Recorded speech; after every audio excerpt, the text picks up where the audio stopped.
கேள்வி நேரம் நிகழ்ச்சிக்காக உங்கள் அனைவரையும் அன்போடு வரவேற்கின்றேன். இன்றைய கேள்வி நேரம் நிகழ்ச்சியில நம்ம என்ன தலைப்புல வாதிக்க போகிறோம் என்பதை ஒரு படத்தொகுப்பை பார்த்த பிறகு நம்ம பயணிக்கலாம்.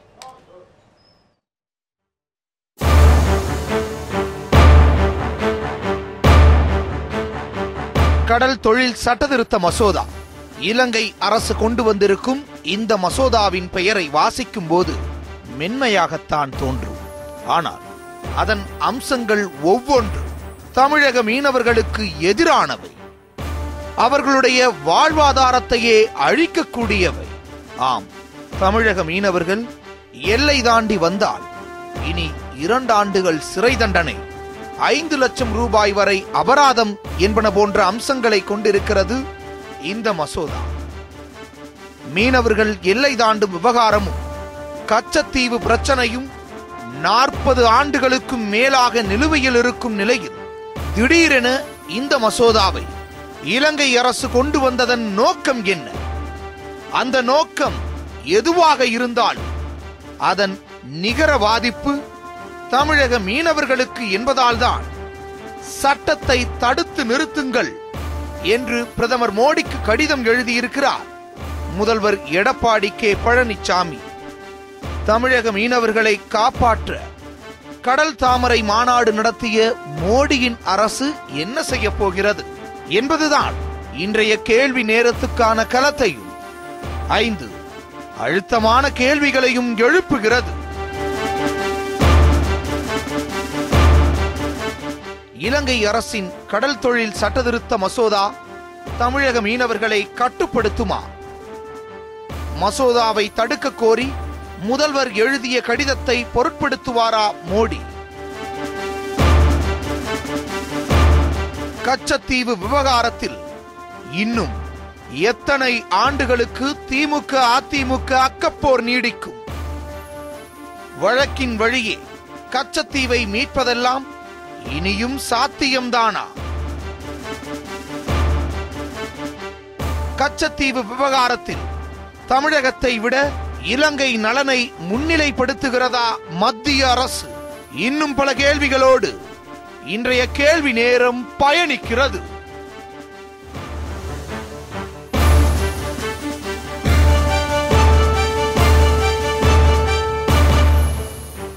மீண்டும் வரவேற்கின்றேன். இலங்கை அரசு நிறைவேற்றி இருக்கக்கூடிய கடல் தொழில் சட்ட திருத்த மசோதா, அதனால் தமிழக மீனவர்களுக்கு என்ன மாதிரியான பாதிப்புகள் ஏற்பட போகிறது, மாநில மத்திய அரசுகள் என்ன செய்ய போகிறார்கள் என்கிற தளத்தில் தான் நம்ம வாதிக்க இருக்கிறோம். நான் கருத்துரையாளர்களை உங்களுக்கு அறிமுகம் செய்து விடுகிறேன்.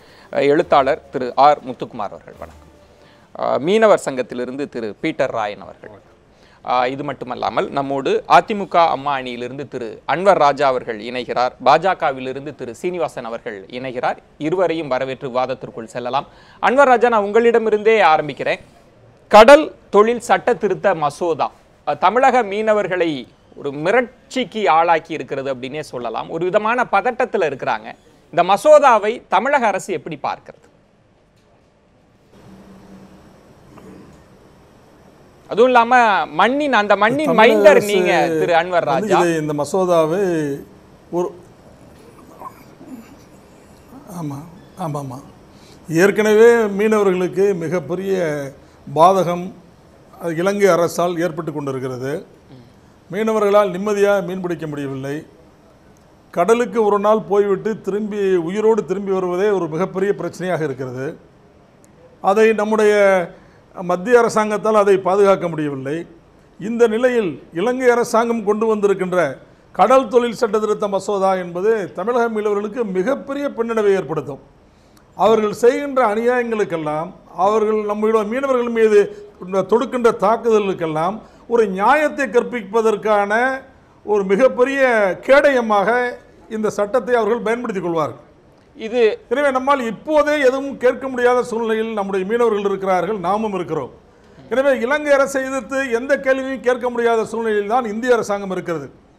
இந்திய அரசாங்கம் நம்முடைய இந்திய மீனவர்களுக்கு, தமிழ்நாட்டு மீனவர்களுக்கு சார்புடையதாக இருக்கிறதா அல்லது இலங்கைக்கு சார்புடையதாக இருக்கிறதா என்றால் இலங்கை தான் என்னுடைய நண்பன் என்று இது இன்று வரை சொல்லிக் கொண்டிருக்கிறது. சரி, தமிழக மீனவர்களை எந்த வகையிலையும் காப்பாற்றுவதற்கு வேண்டிய எந்த நடவடிக்கையும் இந்திய அரசாங்கம் எடுக்கவில்லை. இப்படிப்பட்ட சூழ்நிலையில் திரு அன்வர் ராஜா மசோதாவை ஒரு அபாயகரமான மசோதா கொண்டு வரக்கூடாது என்று ஒரு அபாயகரமான மசோதாவாக இதை பார்க்கிறீங்க. ஆனா இந்த மசோதா நிறைவேற்றுவதற்கு பல மாதங்களுக்கு முன்பே இலங்கை அரசு பேச தொடங்கிருச்சு. இதை பற்றிய செய்திகள்லாம் வந்துருச்சு இல்ல. ஆனால் அப்போல்லாம் பதட்டம் அடையாமல் காலம் கடந்து நீங்க பதட்டம் அடைகிறீர்களோ? உங்களுக்கு தெரியுது இது இவ்வளவு பாதிப்புகளை ஏற்படுத்தும்னு. ஒரு கடிதம் மட்டும் போதுமா உங்களுக்கு? இல்ல காலம் கடந்து காலம் கடந்து பதட்டம் அடையவில்லை. அதாவது இலங்கை அரசாங்கம் பல விஷயங்களை இப்படி சொல்லிக்கொண்டே வருகிறது. நம்மை மிரட்டுவதற்காகத்தான் சொல்கிறார்கள் என்றுதான் நாங்கள் உண்மையிலேயே நினைத்தோம். நம்மை மிரட்டுவதற்காக சொல்கிறார்கள், மீனவர்களை மிரட்டுவதற்காக சொல்கிறார்கள், இப்படி இருக்கலாம் என்றுதான் நினைத்தோமே தவிர இவ்வளவு சீரியஸாக அதை எடுத்துக்கொள்ளவில்லை. ஆனால் இப்போது அந்த மசோதா நிறைவேற்றப்படுகிறது என்று பார்க்கிற போது இதை மிக சீரியஸாக மத்திய அரசாங்கம் எடுத்துக்கொண்டு நம்முடைய மாநிலத்தில் இருக்கின்ற உரிமைகளை பாதுகாப்பதற்கு, மீனவர்களின் உரிமைகளை பாதுகாப்பதற்கு, பாரம்பரிய மீன்பிடி உரிமைகளை பாக்ஸ் ஸ்ட்ரைட்டில் பாரம்பரிய மீன்பிடி உரிமைகளை நாம் பெறுவதற்கு வேண்டிய நடவடிக்கைகளை மத்திய அரசாங்கம் எடுக்க வேண்டும் என்று மாநில அரசாங்கம் இப்போது மிகப்பெரிய அழுத்தத்தை கொடுத்திருக்கிறது. மிகப்பெரிய அழுத்தம் மாதிரி தெரியல. ஒரு கடிதம் எழுதி இருக்கிறீங்க, அவ்வளவுதான். இதுல என்ன மிகப்பெரிய அழுத்தம் இருக்கு? ஒரு கடிதம் எழுதி இருக்கிறீங்க. இல்ல நான் மிகப்பெரிய அழுத்தத்தை இல்ல கடிதம் எழுதியிருக்கிறோம். அண்ணன் தம்பிதுரை அவர்கள் அந்த வெளிவிவகாரத்துறை அமைச்சரை சந்தித்து பேசுகிற போது இதை பற்றி பேசியிருக்கிறார். இப்போது நாடாளுமன்றம் கூட போகிறது. இந்த நாடாளுமன்றத்தில் நாங்கள் எல்லோரும் இதை ஒரு மிகப்பெரிய இஷ்யூவாக கிளப்ப போகிறோம். இதற்கெல்லாம் என்ன பதில் சொல்கிறது மத்திய அரசாங்கம் என்று பார்க்கலாம் அப்படின்னு சொல்லியிருக்கிறீங்க. முதல் கட்ட பார்வையாக எடுத்துக்கொள்கிறேன். திரு பீட்டர் ராயன், உங்களிடமிருந்து இந்த சட்ட திருத்த மசோதா நிறைவேற்றப்பட்ட பிறகு இது உங்களை கட்டுப்படுத்துமா? முதல்ல தமிழக மீனவர்களை கட்டுப்படுத்துமா? நீங்க மீனவர்கள் எப்படி பார்க்கிறீங்க? 2 ஆண்டு சிறை நிச்சயம் கட்டுப்படுத்தும். இது பிரச்சனைக்குரியது. ஆனால் அந்த பிரச்சனையை எப்படி எதிர்கொள்வது என்பதை சிந்தித்து பார்க்க வேண்டும். 1974 ஒப்பந்தம் மிக தெளிவாக இருக்கிறது. ஒப்பந்தத்திலே சரத்து 5(6) தமிழக மீனவர்களுக்கு எல்லை தாண்டி மீன் பிடிக்கின்ற உரிமை இருக்கிறது என்பது தெளிவாக சொல்லப்பட்டிருக்கிறது. 5 சொல்லுகிறது, அதாவது 6 vessels of India and Sri Lanka will enjoy in each other waters as such rights as they have traditionally enjoyed therein என்று சொல்லுகிறது. அதாவது என்னென்ன உரிமைகள் அவர்களுக்கு இருந்ததோ பாரம்பரிய உரிமைகள், அந்த உரிமைகளை 2 நாட்டு மீனவர்களும். பீட்டர் ராயன், இந்த பிரச்சனை என்பது ஒரு சாமானிய மக்களுக்கும் கொண்டு போகணும் அப்படின்றதுக்காக தான் இந்த தலைப்பை எடுத்துக்கிறோம். மீனவர் பிரச்சனையை தாண்டி இதை கொண்டு போகணும்ன்றது. இந்த மசோதா ஒரு அபாயகரமானதுன்ற அளவில் மத்திய மாநில அரசின் செயல்பாட்டை எப்படி பார்க்கிறீங்க? நாளை தமிழக மீனவர்கள் என்ன செய்ய போகிறார்கள்? நாளை தமிழக மீனவர்கள் என்ன செய்ய போகிறார்கள் என்பது இதற்காக நாங்கள் விரைவில் ஒரு கூட்டம் நடத்தவிருக்கிறோம். அந்த கூட்டத்திற்கான ஏற்பாடுகள் நடந்து கொண்டிருக்கின்றன. அதற்கு அப்பால் இந்த சட்டம் 1974 ஒப்பந்தத்துக்கு எதிரானது.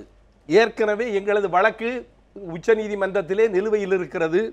அந்த வழக்கு கலைஞரின் வழக்கு வருகின்ற போது அந்த கலைஞரின் வழக்கோடு அந்த வழக்கை சேர்த்து விசாரிக்கலாம் என்று உச்சநீதிமன்றம் ஆணையிட்டிருக்கிறது. அது மாத்திரமல்லாமல் மாநில அரசுக்கும் மத்திய அரசுக்கும் நோட்டீஸ் அனுப்பப்பட்டிருக்கிறது. இவைகளெல்லாம் விசாரிக்கப்படுமானால் நிச்சயம் இது தடுத்து நிறுத்தப்படும். அது மாத்திரமல்ல, அதாவது இதிலே அரசியல் கட்சிகள், ஆளுகின்ற கட்சிகள் எல்லாருமே மெத்தனமாக இருந்து கொண்டிருக்கிறார்கள். அண்ணா திராவிட முன்னேற்ற கழகத்தை எடுத்துக்கொண்டால் முன்னாள் முதல்வர் ஜெயலலிதா அவர்கள் வழக்கு பதிவு செய்தார்கள்.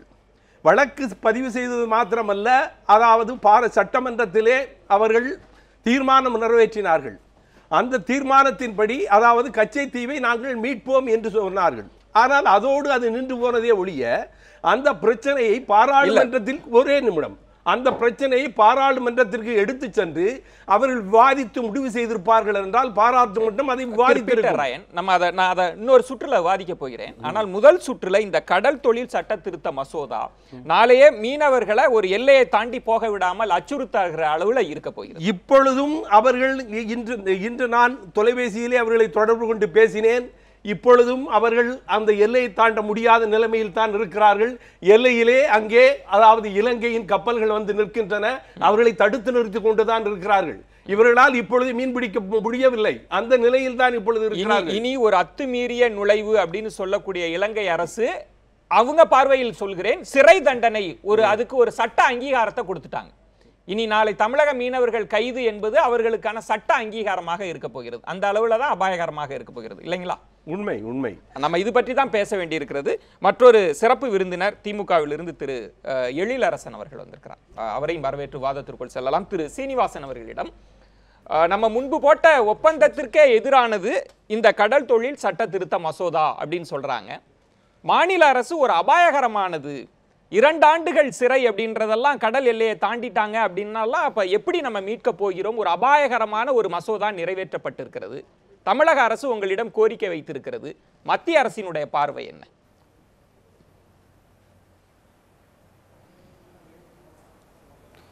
இதில் நாம் தெரிந்து கொள்ள வேண்டிய முதல் விஷயம் என்னவென்றால், இலங்கை என்பது அது ஒரு சுதந்திரமான இறையாண்மை உள்ள ஒரு நாடு. அந்த நாட்டினுடைய பாராளுமன்றத்தில் அந்த நாட்டிற்காக சட்டம் இயற்றுகிற அதிகாரம் அவர்களுக்கு முழுமையாக உண்டு. அதை நாம் ஏற்றுக்கொள்ள வேண்டும். ஆனால் அதே சமயம் அது பக்கத்து நாட்டினுடைய உரிமைகளை நலன்களை பாதிப்பதாக இருக்கக்கூடாது என்பதை பாரதிய ஜனதா கட்சியும் ஏற்றுக்கொள்கிறோம். இப்போது நாளைக்கு வரக்கூடிய இந்த கடல் தொழில் இந்த சட்ட மசோதா என்பது ஏதோ எல்லை தாண்டி வரக்கூடிய மீனவர்களை மாத்திரம் கைது செய்வதற்கு, அதுவும் தமிழக மீனவர்களை கைது செய்வதற்காக ஒரு சட்டம் என்று நான் பார்க்கவில்லை. அந்த மொத்த மசோதாவை நீங்கள் வாசித்து பார்த்தால் நிறைய விஷயங்கள் செய்திருக்கிறார்கள். இலங்கைக்குள்ளேயே கூட அந்த மடிவலை பயன்படுத்துகிற மீனவர்களுக்கும் அங்கே நாட்டுப்படகுல செல்ற மீனவர்களுக்கும் கூட அங்கே ஒரு கான்ஃப்ளிக்ட் இருக்கிறது. அவையெல்லாம் கூட இங்கே சொல்லப்பட்டிருக்கிறது. அதனால இது ஒட்டுமொத்தமாக இலங்கையினுடைய கடல் பகுதியில் மீன்பிடிப்பதை சரி செய்வதற்கான ஒரு மசோதானை தவிர தமிழகத்திலிருந்து போறவர்களுக்கு மாத்திரமல்ல. ஆனால் இதில் பீட்டர் ராயன் அவர்கள் சொன்னது போல தமிழக மீனவர்கள் அச்சப்படுவதற்கான சில கூறுகள் இருக்கின்றன என்பது உண்மைதான். ஆனால் நான் ஒரு உதாரணம் சொல்கிறேன். தமிழக மீனவர்கள் இலங்கை சிறையில் மரண தண்டனை விதிக்கப்பட்டிருந்தார்கள் சில பேர்.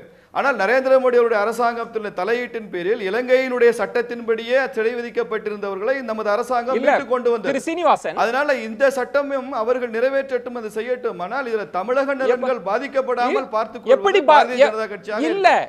அந்த மசோதாவிற்கு சட்ட அங்கீகாரம் கிடைத்த பிறகு நீதிமன்றம் இலங்கையில் என்ன பார்வையை முன்வைக்கும்? அது அந்த நாட்டு சட்டமாக இருக்கலாம். ஆனால் பெரிதாக பாதிக்கப்பட போவது தமிழக மீனவர்கள். இந்தியா எப்படி மௌனமாக இருக்க முடியும்? அது அந்த நாட்டு சட்டம் என்று. இருக்கட்டும் சார், மௌனமாக இல்லை. முதல்ல அவங்க சட்டம் நிறைவேற்றட்டும். இது ராஜ்ய ரீதியில் டிப்ளமேட்டிக் டாக்ஸ்ல தீர்க்கப்பட வேண்டிய பிரச்சனை. இங்க நமது அரசியல் கட்சிகள் எப்படி நமது பிரச்சனைகளை தீர்த்துக் கொள்கிறோமோ அந்த அடிப்படையில் இதை பேச முடியாது. அதனால தான் நான் சொல்லுகிறேன், ஏற்கனவே இருக்கிற சட்டப்படி பீட்டர் ராயன் சரியாக குறிப்பிட்டார். நாளைக்கு வரப்போற சட்டத்தை விடுங்க, இன்றைக்கு இருக்கிற சட்டப்படியே கூட தமிழக மீனவர்கள் எல்லை தாண்டி மீன் பிடிப்பதற்கு அவர்கள் அனுமதிப்பதில்லை. அவர்கள் நமது கைது செய்தான் போகிறார்கள்.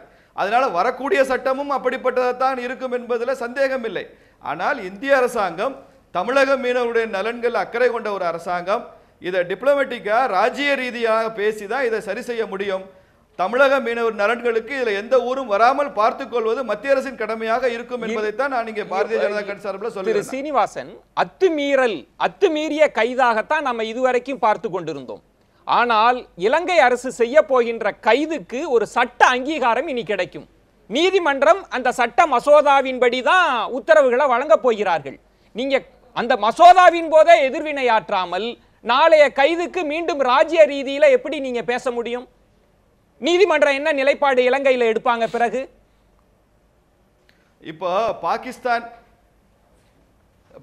இப்போ பாகிஸ்தான் சிறையில் அந்த நாட்டினுடைய ராணுவ நீதிமன்றத்தினுடைய தீர்ப்பின் அடிப்படையில் தான் ஜாதவ் என்கிற நமது ராணுவ வீரர் அங்கே சிறையில் இருக்கிறார்.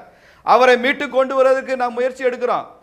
ஏற்கனவே மரண தண்டனை விதிக்கப்பட்ட தமிழக மீனவர்கள் அந்த நாட்டினுடைய சட்டப்படி நீதிமன்றத்தினுடைய தீர்ப்பின்படி தான் அங்கே சிறை வைக்கப்பட்டிருந்தார்கள். அவர்கள் மீட்டு கொண்டு வரப்பட்டார்கள். இந்தியாவில் கூட பார்க்கிறோம், உச்ச நீதிமன்றத்தால் தூக்கு தண்டனை விதிக்கப்பட்ட கைதிகள் கூட அரசாங்கத்தின் தலையீட்டின் பேரில், ஜனாதிபதியினுடைய தலையீட்டின் பேரில் அவர்கள் விடுவிக்கப்படுகிறது சகஜமாக இருக்கிறது. அதனால நீதிமன்றம் ஒரு பக்கம் தீர்ப்பு சொல்லட்டும். ஆனால் ராஜ்ய ரீதியில் நடக்கிற முயற்சிகள் தொடர்ந்து நடந்து கொண்டுதான் இருக்கும். அதுல நான் உத்தரவாதமாக சொல்ல முடியும், இதுல தமிழக இப்ப 2 கோடி ரூபாய் அபராதம் எப்படி கட்ட முடியும்? 2 கோடி ரூபாய் வச்சிருக்கிறவன் ஏன் மீன் பிடிக்க கடலுக்கு போவர்கள் சாதாரண பாமர மக்கள். சரி, பேசலாம். நலன்களை பாதிப்பதற்கு மத்திய அரசாங்கம் அனுமதிக்காது அப்படின்னு சொல்லி இருக்கிறீங்க. இந்த இடத்தில் முக்கியமாக பாகிஸ்தான் விவகாரம் என்பது வேறாக இருக்கிறது. ஆனால் நாள்தோறும் மீனவர்கள் இலங்கைக்கு சென்று கொண்டிருக்கிறார்கள். பாகிஸ்தான் வழக்கு விவகாரம் ஒருவர் இருக்கலாம், ஆனால் இங்கு நாள்தோறும் இந்த பிரச்சனை விஸ்வரூபம் எடுக்க போகிறது. அதுல மத்திய அரசு என்ன பேச்சுவார்த்தையை நீங்கள் நடத்த போகிறீர்கள் என்பதை நம்ம தொடர்ந்து பேசலாம். எழுத்தாளர் முத்துக்குமார் அவர்களிடம், இந்த மசோதா நிறைவேற்றிய பிறகு பாஜக தரப்பில் இருந்து சொல்வது ராஜ்ய ரீதியில் நாங்க இதை தீர்ப்போம், ஆனால் சட்டம் அவங்க எல்லைக்குள் நிறைவேற்றுவதை நம்மளால ஒன்றும் செய்ய முடியாது, ஆனா ராஜ்ய ரீதியில தீர்ப்போம்னு சொல்றாங்க. இந்த ராஜ்ய ரீதியில் அப்படிங்கிற ஒரு வார்த்தை தான் கச்சத்தீவு தாரைவார்ப்புக்கு மிக மிக முக்கியமான காரணம். இந்தியாவுக்கும் இலங்கைக்கும் இடையில, குறிப்பாக தமிழக மீனவர்களுக்கும் இலங்கை மீனவர்களுக்குமான அந்த பிரச்சனை தீர வேண்டும் என்றால் கச்சத்தீவு தாரை வார்க்கப்பட வேண்டும் அப்படிங்கிறது தான் வந்து இந்திரா காந்தியினுடைய நிலைப்பாடு. இரு மாநிலங்களுக்கும் இரு நாட்டு மீனவர்களுக்கும் இடையிலான பிரச்சனைகளை தீர்ப்பதற்கு இந்த ஒப்பந்தம் வழிவகை செய்யும்னு அவர் சொன்னார். அவர் சொன்னது 1974. இன்னைய வரைக்கும் அந்த பிரச்சனை இன்னும் அடுத்தடுத்த கட்டங்களுக்கு நகர்ந்து மிகப்பெரிய ஒரு இன்னைக்கு வந்து 20 கோடி 2 கோடின்னு அபாரதம் விதிக்கிற அளவுக்கு சென்று கொண்டிருக்கிறது தான் வந்து யதார்த்தம். அதனால் பிரச்சனையை தீராமல் இருப்பதற்கே இந்த ராஜ்யம் அப்படிங்கிற அந்த வார்த்தையை பயன்படுத்தினது தான். இந்தியாவுக்கு சொந்தமான கச்சத்தீவை எதற்காக இலங்கைக்கு கொடுக்க வேண்டும், இன்றைக்கு தொடர்ந்து சட்டங்கள் அது இது என்று இருதரப்பு பேச்சுவார்த்தைன்னு எதற்காக நீடிக்கணும், இது இந்த அடிப்படையே தவறு அப்படிங்கிறது மிக முக்கியமான விஷயம். அடுத்தது வந்து 2 ஆளுங்கட்சி தரப்பும் வந்து கருத்துக்களை முன் வச்சிருக்காங்க. அதில் வந்து என்னுடைய விமர்சனங்களை பதிவு பண்ணணும்னு நினைக்கிறேன். முதல்ல வந்து அன்வர் ராஜா அவர்கள் வந்து 20 கோடி அப்படின்லாம் மிரட்டினாங்க அப்படின்றார். இந்த 20 கோடி அப்படிங்கிறது இன்னைக்கு இல்லை, இதே மாதம் 2015 இந்த செய்திகள்லாம் வர ஆரம்பிச்சிடுச்சு. அது முதல் அதிமுக அரசு இதை வெறும் மிரட்டல் அப்படின்னு நம்பியிருந்துச்சுன்னா அது அந்த ஆளும் அதிமுகவுக்கு தான் அது ஒரு பின்னடைவு. ஏன்னா ஒரு இன்னொரு நாடு இந்திய நாட்டை பார்த்து மிரட்டுது அப்படின்னு சும்மா சொல்லிட்டு, மிரட்டுது அப்படின்னாலே அவங்க அச்சப்படணும், அதற்கு உண்டான நடவடிக்கைகளை வந்து எடுக்கணும். இன்றைக்கி வந்து அதாவது பிரதமர் மோடி ஜெயலலிதாவினுடைய வீட்டுக்கே வந்து பேசக்கூடிய நிலவில் இருந்த ஒரு வலுவான இருந்த சூழலில் மிரட்டுறாங்க, நாங்கள் சும்மா இருந்தோம், இன்றைக்கி தான் நாங்கள் வந்து சுதாரிச்சுக்கிட்டோம், அதனால மத்திய அரசு கடிதம் எழுதியிருக்கோம் அப்படின்னு சொல்றது எந்த வகையிலும் ஏற்றுக்கொள்ள முடியாது. நாடாளுமன்றத்தில் பெரிய முழக்கங்கள் எழுப்புவோம், அழுத்தம் தருவோம், அழுத்தம் தருவோம் அப்படின்னு சொல்றதற்கான அதிமுகவுக்கு இன்னைக்கு வந்து எந்த அளவுக்கு பலம் இருக்குன்னு ரொம்ப முக்கியமான விஷயம். ஏன்னா அதிமுக வந்து 3 கூறுகளாக பிரிந்து நிற்குது.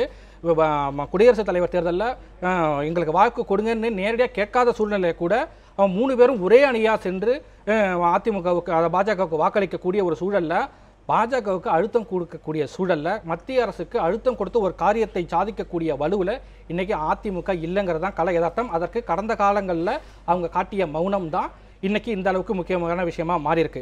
அடுத்தது வந்து திரும்ப வந்து பாஜகவுடைய சீனிவாசன் வந்து தமிழக மீனவர்களுக்கு மரண தண்டனை விதிக்கப்பட்ட விவகாரத்தில் வந்து திரும்ப அதை கோடிட்டு காட்டுறாரு.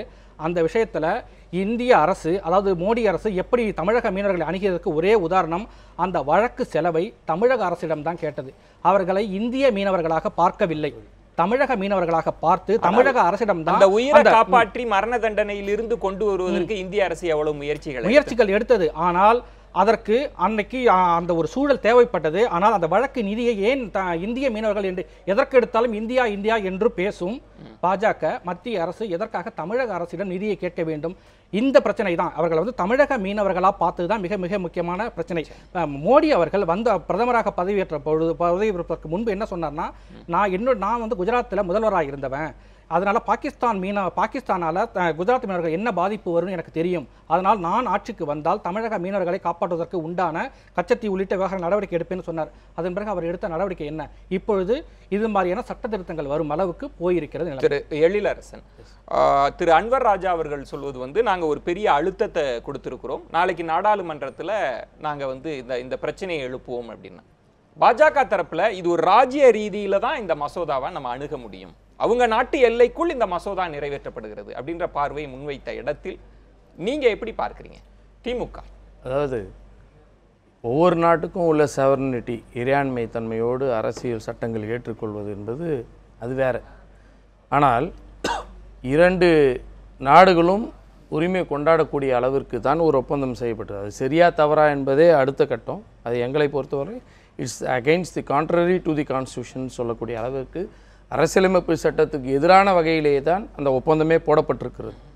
இந்த ஒப்பந்தம் அந்த அடிப்படையில் கச்சத்தீவு வழங்கப்பட்டு இருந்தாலும் அதில் இருக்கக்கூடிய சாராம்சங்களின்படி பார்த்தா 2 நாடுகள் உள்ள மீனவர்களும் ஈவன் பில்கிரிம்ஸ் அது சென்று வருவதற்கு கூட தடை இல்லை என்ற ஒப்பந்தம் இருக்கின்ற நிலையில் தான் அந்த கச்சத்தீவு தன்மை எழிலரசன் அப்படி இருக்கும் பொழுது இந்த ஒப்பந்தம்லாம் இருக்கு. திரு பீட்டர் ராயன் அவர்களும் அதை குறிப்பிட்டாங்க. ஆனா அதை தாண்டி தான் இலங்கை அரசினுடைய செயல்பாடுகளை நம்ம பார்க்கிறோம். இலங்கை கடற்படையினரினுடைய செயல்பாடுகளை பார்க்கிறோம். ரொம்ப கடுமையா இந்த இடத்துல மத்திய அரசிட்ட ஒரு கோரிக்கை, ஆனால் மத்திய அரசு தரப்பிலிருந்து வரக்கூடிய பதில் என்பது இதை ராஜ்ய ரீதியில தான் பேசி தீர்மானிக்க முடியுன்ற இடத்துல வேற என்ன எதிர்பார்க்க முடியும்? மத்திய அரசு என்ன செய்யும்?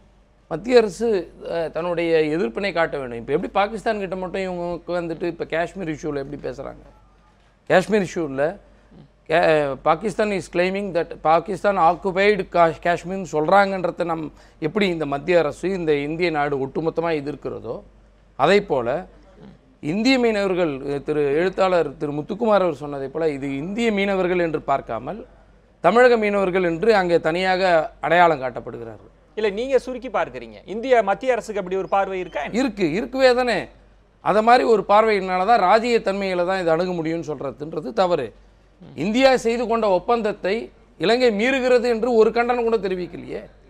நீ செய்து கொண்ட ஒப்பந்தம் என்னன்னா அந்த நிலத்தை இரண்டு நாட்டினுடைய மீனவர்களும் பயன்படுத்தலாம் என்று ஒரு ஒப்பந்தம் இருக்கிறது. சரியா தவறா என்பது இல்லை. ஆனால் அந்த ட்ரீட்டி இஸ் எக்ஸிஸ்டிங். கண்டாமினியன் ஒன்று இருக்குது, அதில் ஒரு சாராம்சம் இருக்குது. அந்த கண்டாமினியன் என்று சொல்லப்பட்டால் இருவரும் சென்று அங்கே ஒரு காமன் யூசேஜே உண்டு, அன்டிவைடட் ப்ராப்பர்ட்டிஸோட ஷேரிங் எப்படியோ அது போல உண்டு என்று சொல்லப்பட்டு இருக்கும் பொழுது தமிழக மீனவர்களோ அது இந்திய மீனவர்களோ அங்கு செல்லுகின்ற பொழுது அவர்களை பாதிக்கக்கூடிய சட்டத்தை ஏற்றுவது தவறு, ஒப்பந்தத்தை மீறுகிறீர்கள் என்று தெரிவிக்கிறார். திரு அன்வர் ராஜா, மத்திய அரசினுடைய பார்வை ஒருபுறம் இருக்கட்டும், ஒரு மண்ணின் மைந்தராக இருந்து இந்த பிரச்சனையை பாருங்க. ஒரு கடுமையாக நாம செய்து கொண்ட ஒப்பந்தங்கள் மீறப்பட்டிருக்கிறது. இது கடந்த ஆண்டே பேசப்பட்டது. ஆனா இதை நாங்க ஒரு மிரட்டி பார்க்கிறாங்கன்னு நினைச்சு அசட்டையா இருந்துட்டோம்னு முதல் தரப்புல சொல்றீங்க. அடுத்து உங்களால் வேற என்ன செய்ய முடியும்? திரு சீனிவாசன் சொல்கிறார் ராஜ்ய ரீதியில தான் எங்களால் அணுக முடியும்ட்டார். வேற என்ன செய்ய போகிறீர்கள் நீங்க?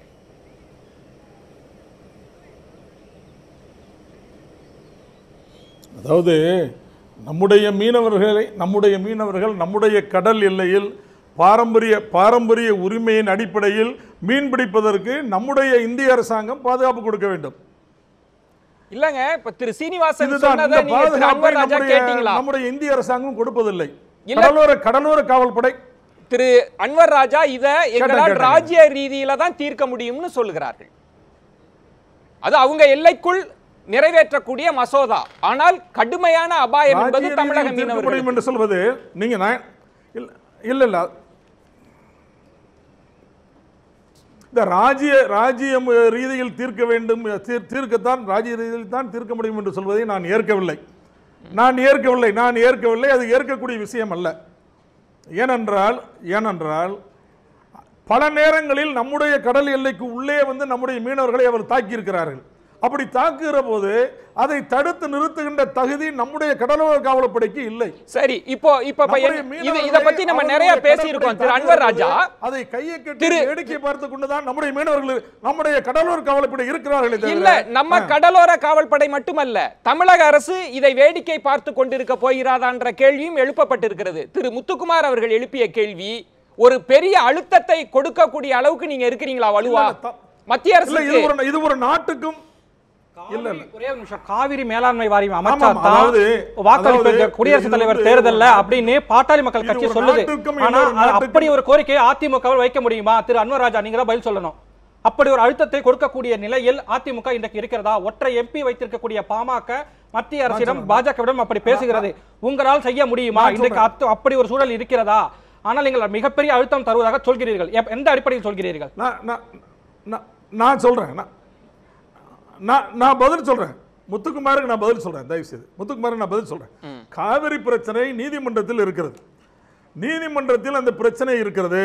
காவிரி ஆரம்பத்திலேயே காவிரி மேனேஜ்மெண்ட் போர்டு அமைக்க வேண்டும் என்று நீதிமன்றத்திற்கு போய் தான் நாம் வழக்கு போட்டிருக்கிறோமே தவிர அது காங்கிரஸ் மத்திய அரசாங்கமாக இருந்தாலும் சரி, பிஜேபி மத்திய அரசாங்கமாக இருந்தாலும் சரி, ரெண்டு மத்திய அரசாங்கமும் நமக்கு ஒத்துழைக்கவில்லை. ஏன் ஒத்துழைக்கவில்லை என்றால் அவர்கள் அரசியல் செய்கிறார்கள். காங்கிரஸ் கட்சியோ பிஜேபியோ தமிழ்நாட்டில் ஆட்சியை பிடிக்க முடியாது. எனவே நியாயமாக நமக்கு கிடைக்க வேண்டிய உரிமைகளை அவர்கள் நமக்கு தர மாட்டார்கள். எனவே தர மாட்டார்கள் என்ற சூழ்நிலை இருக்கும்போது அவர்கள் ஆட்சியை பிடிப்பார்களா இல்லையா என்பது அல்ல கேள்வி. ஆட்சியை பிடிக்க நீங்கள் என்ன செய்ய போகிறீர்கள் என்றதுதான் கேள்வி. இல்ல நீங்க என்ன செய்ய போறீங்க என்ற கேள்விக்கு நான் வருகிறேன். அந்த கேள்விக்கு நான் வருகிறேன். இல்ல அதைத்தான் சொல்கிறேன். நீங்கள் வந்து நீங்கள் இதை செய்தால்தான் நாங்கள் பிரசிடென்ட் எலெக்ஷனில் ஓட்டு போடுவோம் என்று சொன்னால் அரசியல் செய்யலாமே தவிர அதில் வெற்றி பெற்று மக்களுக்கு நன்மை வந்து சேராது, காவிரி தண்ணீரும் வந்து சேராது. இது வேண்டுமானால் அரசியல் செய்யலாம். ஏனென்றால் நாம் இப்படி ஒரு சொன்னால் அவர்கள் என்ன சொல்வார்கள், நீதிமன்றத்தில் வழக்கு இருக்கிறது என்று சொல்வார்கள். நாடாளுமன்றத்தில் பேசுகிற போது இட் இஸ் சப்சிடிஸ் என்று அமைச்சர் சொல்கிறார், வெளிவிவகாரத்துறை அமைச்சர் சொல்கிறார். இது நீதிமன்றத்தில் சரி, நம்ம காவிரி மேலாண்மை வாரியத்தை விடுவோம். திரு அன்வர் ராஜா, நீங்கள் எழுதிய சுஷ்மா ஸ்வராஜ் முதலமைச்சர் இந்த அபாயகரமான மசோதாவை தடுப்பதற்கு முதலமைச்சர் எழுதிய கடிதம் போதுமானதுன்னு நீங்க நினைக்கிறீங்க? இது போதும்னு நினைக்கிறீங்க? இல்ல, நான் நினைக்கல. அப்ப போதுமானது என்று நினைக்கவில்லை. முதலமைச்சர் சட்டமன்ற கூட்டத்தொடர் முடிந்ததற்கு பிறகு டெல்லிக்கு சென்று பிரதமரை பார்த்து இதற்கான அழுத்தத்தை கொடுப்பார். நாடாளுமன்ற கூட்டத்தொடர் 18ஆம் தேதியிலிருந்து துவங்க இருக்கிறது. அன்று முதல் நாங்கள் மிக கடுமையான அழுத்தத்தை கொடுப்போம். இந்திய அரசாங்கத்திற்கு எவ்வளவு பெரிய ஆபத்தில் பேராபத்தில் இந்தியா இருக்கிறது, இந்திய மீனவர்கள் இருக்கிறார்கள், தமிழக மீனவர்கள் எவ்வளவு பெரிய ஆபத்தை எதிர்நோக்கி இருக்கிறார்கள் என்பதை நாடாளுமன்றத்தில் நாங்கள் பிரதிபலிப்போம். ஒரு கடிதம் முதலமைச்சர் எழுதியிருக்கிறார். இதோடு மட்டுமல்லாமல் நாங்க பெரிய அழுத்தத்தை தரப்போகிறோம்னு மாநில அரசு சொல்லுது. ஆனா மத்திய அரசினுடைய கடந்த கால வரலாறுகளை பார்க்கிறப்ப இலங்கை சார்ந்து கடல் எல்லை சார்ந்து என்ன பார்வை கொண்டிருக்கிறது என்பதை நம்மளால புரிந்து கொள்ள முடிகிறது. திரு சீனிவாசன் அவர்களும் இப்ப என்ன பேசினாங்கன்னு நமக்கு தெரியும். இந்த கடிதம் அழுத்தம் தரும், இதெல்லாம் உங்களுக்கு மீனவராக சொல்லுங்க, நம்பிக்கை தருகிறதா? தொடர்ந்து அண்ணா திராவிட முன்னேற்ற கழகம் முதல்வர் அவர்கள் முன்பு, அதாவது ஜெயலலிதா அவர்களும் தொடர்ந்து கடிதம் எழுதி கொண்டிருந்தார்கள். ஆனால் அதெல்லாம் ஒரு கண் துடைப்பை ஒழிய உண்மையான முயற்சி அல்ல. உண்மையான முயற்சி என்றால் இவர்கள் வழக்கு உச்சநீதிமன்றத்திலே நிலுவையில் இருக்கிறது. அந்த வழக்கை துரிதப்படுத்தி இவர்கள் கொண்டு வந்திருந்தால் இந்த பிரச்சனைக்கு தீர்வு கொண்டிருக்கலாம். காரணம், ஒப்பந்தம் மிக தெளிவாக இருக்கிறது. தமிழக மீனவர்களுக்கு எல்லை தாண்டி மீன் பிடிக்கிறதுக்கு உரிமை இருக்கிறது. 2 நாட்டு மீனவர்களும் பாக் நீரிணை பகுதியை பயன்படுத்திக் கொள்ளலாம் என்றுதான் இருக்கிறது. அப்படி இருக்கின்ற போது ஜெயலலிதா அவர்கள் நினைத்திருந்தால், அதாவது அவருடைய வழக்கை துரிதப்படுத்தி இதற்குள் அந்த வழக்கை முடித்து வைத்திருக்கலாம். ஆனால் அவர்கள் இறந்த போது அந்த வழக்கு முடிவுக்கு வந்துவிட்டது. இப்பொழுது எங்கள் வழக்கில் நாங்கள் உச்ச நீதிமன்றத்தில் வழக்கு பதிவு செய்த போது என்ன சொன்னார்கள், இது கலைஞர் வழக்கோடு இந்த வழக்கும் விசாரிக்கப்படும் என்று சொன்னார்கள். எங்களுக்கு உரிமை இருக்கிறது, அந்த உரிமை பாதுகாக்கப்பட வேண்டும், ஒப்பந்தப்படி உரிமை பாதுகாக்கப்பட வேண்டும் என்று சொன்னார்கள். அண்ணா திராவிட முன்னேற்ற கழகத்தை பொறுத்த மட்டிலே அவர்களுக்கு 38 பாராளுமன்ற உறுப்பினர்கள் இருக்கிறார்கள். இங்கே சட்டமன்றத்திலே தீர்மானம் நிறைவேற்றினார்கள். தீர்மானத்திலே கச்சைத்தீவை மீட்போம் என்று தீர்மானம் நிறைவேற்றினார்கள். அத்தோடு அது முடிந்து போனது. உண்மையிலே அவர்களுக்கு அக்கறை இருந்திருந்தால், மீனவர்கள் மீது அக்கறை இருந்ததால், மீனவர்களை பாதுகாக்க வேண்டும் என்று எண்ணம் இருந்திருந்தால், கச்சைத்தீவை மீட்க வேண்டும் என்று எண்ணம் இருந்திருந்தால் என்ன செய்திருக்க வேண்டும், அந்த தீர்மானத்தை பாராளுமன்றத்திற்கு கொண்டு வந்து பாராளுமன்றத்திலே ஒரு விவாதத்துக்கு ஏற்பாடு பண்ணி ஒரு முடிவுக்கு வந்திருக்க வேண்டும். அது எண்ணவில்லை. 38 பாராளுமன்ற உறுப்பினர்கள் இருக்கிறார்கள். ஏன் இவர்கள் அதை செய்யவில்லை என்று எனக்கு புரியவில்லை. அப்படி இருக்கின்ற போது இவர்கள் எல்லாம் என்ன, அதாவது மீனவர்கள் ஒரு வாக்கு வங்கி, இந்த வாக்கு வங்கியை நம்ம பயன்படுத்திக் கொள்ள வேண்டும் என்றால் அந்த பிரச்சனை தொடர்ந்து இருந்து கொண்டே இருக்க வேண்டும் என்று தான் நினைக்கிறார்களே ஒழிய இந்த பிரச்சனையை முடிவுக்கு கொண்டு வர வேண்டும். அபாண்டமான குற்றச்சாட்டை நீங்க சொல்றீங்க. அபாண்டமான குற்றச்சாட்டு அல்ல. ஏன் இந்த பிரச்சனை இன்னமும் தொடர்ந்து கொண்டு இருக்கிறது? மத்திய அரசு, அதாவது அமைச்சர் ஜெயக்குமார் சொல்றார், கச்சத்தீவை மீட்பதுதான் எங்களுடைய அரசின் இலக்குன்னு சொல்றார். அரசின் இலக்கு என்றால் ஏன் மீட்பு? நீங்கள் சட்டமன்றத்திலே தீர்மானம் நிறைவேற்றினீர்கள் அல்லவா, உங்களுடைய இலக்கு அதுதானே. அப்படி என்றால் நீங்கள் ஏன் அது பாராளுமன்றத்தில் ஒரு விவாத பொருளாக கொண்டு வந்து விவாதிக்கவில்லை? விவாதித்து 38 பாராளுமன்ற உறுப்பினர்கள் இருக்கிறீர்களே, நீங்கள் என்ன செய்தீர்கள்? ஒன்றும் செய்யவில்லை. நீங்கள் தாமரை மாநாடு, கடல் தாமரை மாநாடு நடந்தது. அதாவது மீனவர்களின் பிரதிநிதியாக நான் அதிலே கலந்து கொண்டேன். அப்பொழுது பேசியவர்கள் எல்லாம் என்ன பேசினார்கள் என்றால், அதாவது நாங்கள் ஆட்சிக்கு வந்தால் மீனவர்களின் பிரச்சனைக்கு தீர்வு காண்போம் என்று சொன்னார்கள். மரியாதைக்குரிய இலக்கணேசன் அவர்கள் பேசுகின்ற போது சொன்னார், நாங்கள் கச்சைத்தீவை மீட்போம் என்றெல்லாம் சொன்னார். ஆனால் அதன் பிறகு நான் அதாவது தற்போதைய தமிழக அமைச்சர் அதாவது பொன் ராதாகிருஷ்ணன் அவர்களிடம் அத்தனை ஆவணங்களையும் கொடுத்தேன். 1 மணி நேரம் அவர்களிடம் பேசிக் கொண்டிருந்தேன். இந்த பிரச்சனைக்கு நீங்கள் தீர்வு காண்பீர்கள் என்று நம்புகிறேன் என்றெல்லாம் சொன்னேன். அவர் நான் தீர்வு காண்பேன் என்று சொன்னார். ஆனால் அதன் பிறகு அதை மறந்து விட்டார்கள் அவர்கள். சரி, அந்த திரு சீனிவாசன், கடல் தாமரை மாநாட்டில் நீங்கள் தமிழக மீனவர்கள் சார்ந்து எழுப்பிய முழக்கங்கள் எல்லாம் மீனவர்கள் நன்கு அறிவார்கள். இந்த மசோதாவை நிறைவேற்ற வைத்துவிட்டு நாங்கள் ராஜ்ய ரீதியிலான பேச்சுவார்த்தை அப்படின்னு சொல்லுவது தமிழக மீனவர்களுக்கு செய்கிற ஒரு பெரிய அநீதியாக மாறாதா?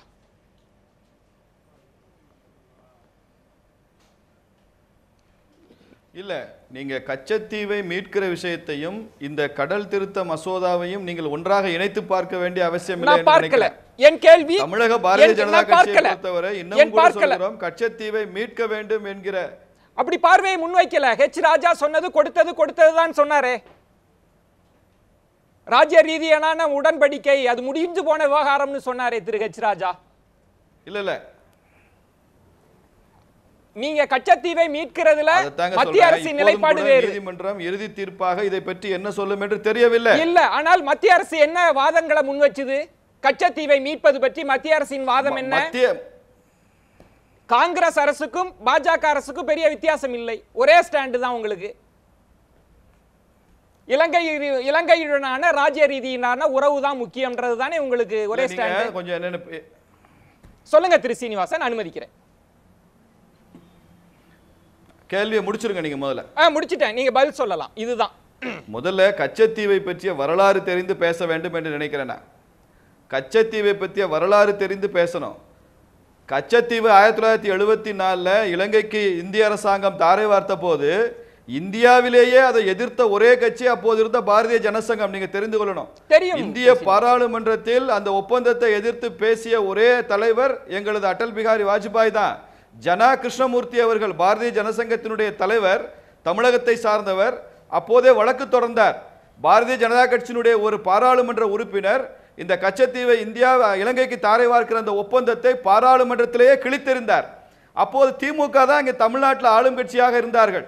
அவர்களை பற்றி இதை பற்றி எல்லாம் பேசவே இல்லை. கச்சத்தீவை கொடுக்க கூடாது என்று அப்போது தமிழக அரசாங்கம் மத்திய அரசாங்கத்திற்கு எந்த விதமான அழுத்தமும் தரவில்லை. என்ன காரணம் என்றால் இந்திரா காந்தி போன்ற வலிமையான பிரதமர் யாருக்குமே தெரியாதுன்னு சொன்னாரு. ஒரே ஒரு குறுக்கீடு, கச்சத்தீவுக்காக வழக்கு தொடுத்தவர் ஜனா கிருஷ்ணமூர்த்தி அப்படின்னு நீங்க சொன்னீங்க. ஒரே ஒரு நிமிஷம் சேர்த்து பதில் சொல்லுங்க. ஒரே ஒரு நிமிஷம். ஜனா கிருஷ்ணமூர்த்தி வழக்கு தொடுத்ததா சொன்னீங்க, ஜனசங்க தலைவர். அதே ஜனா கிருஷ்ணமூர்த்தி வாஜ்பாய் தலைமையிலான மத்திய அரசியலவே இடம்பெற்றார். அப்பொழுது கச்சத்தீவு மீட்பு குறித்து வாஜ்பாய் அவர்களுடைய நிலைப்பாடு என்ன? கச்சத்தீவு வாலித்தீவு என்று சொன்னார். அந்த வாலித்தீவை மீட்பதற்கு பாஜக இதுவரை எடுத்த நடவடிக்கைகள் என்ன? ஒவ்வொன்றா சொல்ல முடியுமா நீங்க? தமிழ்நாட்டில் மிகப்பெரிய அளவில் கச்சத்தீவு தாரை வார்ப்பு நடந்த பொழுது மிகப்பெரிய அளவில் கண்டன பொதுக்கூட்டங்கள் நடைபெற்றன. அதற்கான அத்தனை ஆவணங்களும் இருக்கின்றன. ஆனால் நீங்க வரலாறு தெரியலன்னு சொல்றீங்க. நீங்க அந்த வரலாறை படிக்கல. நீங்க இன்றைக்கு நிலைமையை நீங்க சொல்லணும், அதுதான் யதார்த்தம். ஆனா வரலாறு யாருக்குமே தெரியாத ஒரு பொது மேடையில நீங்க பதிவு பண்ண கூடாது. திரு சீனிவாசன் தொடருங்க. திரு சீனிவாசன்,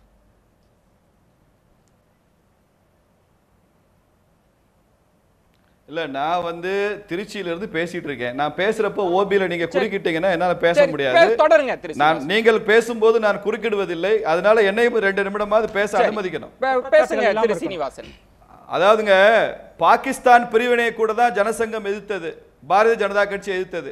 அப்போ பாகிஸ்தான் பிரிவினை அன்றைக்கு எதிர்த்தீங்களே, இன்னைக்கு நீங்க பாகிஸ்தானை இந்தியாவுடன் இணைப்பதற்கு என்ன முயற்சி செய்யுது என்று கேட்கக்கூடாது. கச்சத்தீவை ராஜ்ய ரீதியில இந்திரா காந்தி அம்மையார் தூக்கி கொடுத்த போது அதை தட்டி கேட்ட முதுகெலும் இருந்த ஒரே கட்சி பாரதிய ஜனதா கட்சி தான். ஆனால் இப்போது அதை கொண்டு போய் இணைத்த பின்பு அது அந்த நாட்டினுடைய இறையாண்மைக்கு உட்பட்ட ஒரு பகுதியாக மாறிய பின்பு மறுபடியும் இதை முறைப்படிதான் செய்ய முடியும். அவசரப்பட முடியாது. இது மாதிரி சர்வதேச உதவில இந்தியாவினுடைய நிலப்பரப்புகளை பக்கத்து நாடுகளுக்கு தாரை வார்ப்பதில் தொடர்ந்து காங்கிரஸ் அரசாங்கம் இந்தியாவிற்கு துரோகம் செய்து வருகிறது. நீங்க ரன் ஆஃப் கட்சை தூக்கி குஜராத்ல தூக்கி பாகிஸ்தானுக்கு கொடுத்தாங்க, பங்களாதேஷ்ல தீன்பிகாவை தூக்கி பங்களாதேஷுக்கு கொடுத்தாங்க, கச்சத்தீவை தூக்கி ராமேஸ்வரத்துக்கு கொடுத்தாங்க. கைலாஷ் இன்னைக்கு சீனாவினுடைய கட்டுப்பாட்டில் இருக்கிறது. இது போன்ற நமது எல்லைப்புறங்கள் மீது எந்த விதமான சென்டிமெண்ட்டும் இல்லாத கட்சி காங்கிரஸ் கட்சி. ஆனால் இந்த நாட்டினுடைய ஒவ்வொரு மண்ணையும் புனிதமாக நினைத்து அதை இந்த நாட்டோட இருக்க வேண்டும் நினைக்கிற கட்சி பாரதிய ஜனதா கட்சி. நீங்க என்ன செஞ்சீங்க? 60 வருஷம் இருந்தவன் தூக்கி கொடுத்தது இன்று பாரதிய ஜனதா கட்சியினுடைய முயற்சினால்தான் கச்சத்தீவு இலங்கையில் இருந்தால் கூட இந்திய மீனவர்களுடைய நலன்கள் பாதிக்கப்படாமல் இருப்பதற்கான அத்தனை முயற்சிகளையும் நரேந்திர மோடி அரசாங்கம் செய்து கொண்டிருக்கிறது. சீனிவாசன், திரும்ப திரும்ப இங்கே நீங்க தொலைவில் இருக்கிறதுனால பகுதிகளையும் பாகிஸ்தான் உட்பட கைலாஷ் உட்பட கச்சத்தீவு உட்பட இந்தியாவிற்கு மீட்பது என்பதுதான் நமக்கு ஒரு உரிமையை கோரித்தரும் என்று நம்புகிறோம். திரு சீனிவாசன், மத்திய அரசு சார்பா இருக்கிறதுனால நிறைய கேள்விகள் உங்களை நோக்கி வரும். அது குறுக்கு கேள்வியாக நீங்க நினைக்க தேவையில்லை, விளக்க வேண்டிய கடமை உங்களுக்கு இருக்குதுன்னு நான் நினைக்கிறேன். என்னுடைய கேள்வி, கச்சத்தீவு இந்தியாவுக்கு சொந்தமானதுதான் என்கிற நிலைப்பாட்டை இன்றைய பாஜக அரசு கொண்டிருக்கிறதா? முதல் கேள்வியா தான். காங்கிரஸுக்கு ஒரு நிலைப்பாடு விட்டுருங்க, பாஜக அரசுக்கு என்ன நிலைப்பாடு? ஆமா ஆமா கொண்டிருக்கிறது. இல்ல, பாரதிய ஜனதா கட்சிக்கும் கச்சத்தீவு இந்தியாவின் ஒரு அம்சம் என்கிற நிலைப்பாடு இருக்கிறது. மிகவும் குறிப்பாக தமிழக பாரதிய ஜனதா கட்சிக்கு இதை தீர்மானமாக நாம் சொல்லிக் கொண்டிருக்கிறோம். ஆனால் நீங்க உதாரணத்துக்கு நான் சொல்றேன், ஒவ்வொன்றையும் நிறைவேற்றுவதற்கென்று ஒரு ஸ்ட்ராட்டஜி இருக்கு. அந்தந்த காலகட்டத்தில் தான் அதை செய்ய முடியும். ராமர் கோயில் கட்டுவது கூட பாரதிய ஜனதா கட்சியுடைய தீர்மானம் தான். அதற்கு சமரசம் செய்வதற்கு இடமில்லை. ஆனால் அதற்குரிய தருணம் ஒன்று வாய்க்க வேண்டும், அரசியல் தருணம். சர்வதேச விவகாரங்கள்ல எடுத்தேன் கவிழ்த்தேன் என்று செயல்பட முடியாது. பல இடங்கள்ல அதை இழுத்துக் கொண்டு நிற்கும் என்கிற காரணத்தினால இந்த விஷயத்தை நாம் மனதில் உள்வாங்கிக் கொள்ள வேண்டும். யூதர்களுக்கு என்று ஒரு தனி நாடு வேண்டும் என்று 2000 ஆண்டு காலமாக முயற்சி செஞ்சாங்க. கடைசியா இஸ்ரேல் என்ற ஒரு நாடு 1940களில் தான் உருவாச்சு. ஆனால் 2000 ஆண்டுகளாக அவர்கள் இந்த கோரிக்கையை பிரார்த்தனையை வைத்துக் கொண்டுதான் இருந்தாங்க. அது மாதிரி இழந்துவிட்ட இந்தியாவின் அத்தனை பகுதிகளையும் மீட்க வேண்டும், கச்சத்தீவு உட்பட என்பதுதான் பாரதிய ஜனதா கட்சியினுடைய தீர்மானம்.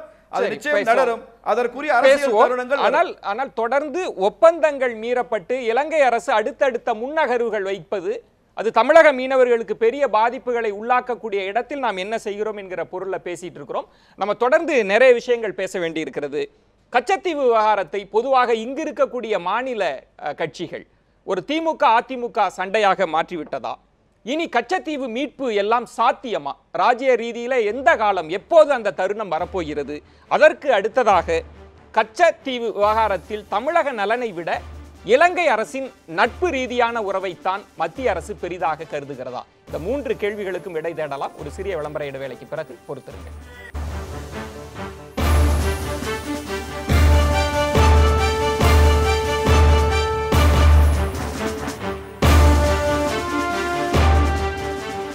மீண்டும் கேள்வி நேரம் நிகழ்ச்சிக்காக உங்களை வரவேற்கின்றேன். மிரட்டும் இலங்கை, மிரளும் தமிழக மீனவர்கள் என்கிற பொருளை தான் வாதித்து கொண்டிருக்கிறோம். நம்ம தொடர்ந்து பேசலாம். திரு எழிலரசன், நாடாளுமன்றத்தில் இது குறித்து விவாதங்கள் அழுத்தங்கள் கொடுக்கப்பட்டதா என்பதெல்லாம் ஒரு புறம் இருக்கட்டும். ஆனால் நிறைய முறை சட்டமன்றத்தில் இது குறித்து பேசியிருக்கிறீர்கள். ஆனால் அது திமுக அதிமுக சண்டையாக தான் இருந்திருக்குது. யார் தாரை வார்த்தது, யார் காரணமாக இருந்தது, தமிழக மீனவர்களை யார் வஞ்சித்தது அப்படின்ற இடத்தில் இந்த பிரச்சனை என்பது திமுகவுக்கும் அதிமுகவுக்குமான பிரச்சனையாகவே இருக்கிறது. இது ஆரம்ப நிலையிலேருந்து ஒரு சின்ன சுருக்கமாக நான் சொல்கிறதுக்கான வாய்ப்பாக இருக்கணும்னு நான் முதல்ல கேட்டேன். சுருக்கமாக இருக்கட்டும். கண்டிப்பாக 1974 இந்த ஒப்பந்தம் ஏற்படுத்தப்பட்டது என்பது எல்லாருக்கும் தெரிந்த விஷயம் என்றாலும், அன்றைக்கு திராவிட முன்னேற்ற கழகத்தினுடைய ஆட்சி தான் தமிழ்நாட்டில் இருந்தது. அதை கடுமையாக நாடாளுமன்றத்தில் முதலில் எதிர்ப்புகள் தெரிவிக்கப்பட்டிருக்கிறது. திரு மறைந்துவிட்ட சிறந்த நாடாளுமன்றவாதியான திரு ஈரா செழியன் அவர்கள் அங்கே மிகப்பெரிய டிபேட் செய்திருக்காங்க. நாஞ்சல் மனோகரன் போன்ற மிகப்பெரியவர்கள் எல்லாம் அங்கே செய்திருக்கிறார்கள், கடுமையாக எதிர்த்திருக்கிறார்கள். நாடாளுமன்ற விவாதத்தின் பொழுது சட்டமன்றத்தின் மூலமாகவும் இது எதிர்த்து தீர்மானங்கள் நிறைவேற்றப்பட்டிருப்பதனை ஆவணங்கள் மிக தெளிவாக சொல்லுகிறது. அதே போல் திராவிட முன்னேற்ற கழகத்தினுடைய நிலைப்பாடாக மத்திய அரசு எடுத்திருக்கக்கூடிய இந்த முடிவு தவறு என்பதனை தமிழ்நாடு முழுவதும் உள்ள முக்கிய நகரங்களில், மாவட்ட தலைநகரங்களில், எல்லா இடங்களிலும் இதற்கான கண்டன கூட்டங்களையும் இந்த ஒப்பந்தம் நீக்கப்பட வேண்டும் என்று எதிர்த்தும் கண்டித்தும் கூட்டங்கள் நடத்தப்பட்டது. அந்த பார்வை இது ஒரு திரு எழிலரசன். ஏன் இது இப்ப நான் முடிச்சிருக்கேன். 75 மிசா என்ற ஒரு சட்டம் வந்துவிட்டது. சரி, மிசா என்ற சட்டம் வந்த பிறகு எந்த விதமான மாநில உரிமைகளும் மிக முழுமையாக பறிக்கப்பட்ட சூழல் ஏற்பட்டது. ஒரு சரி 77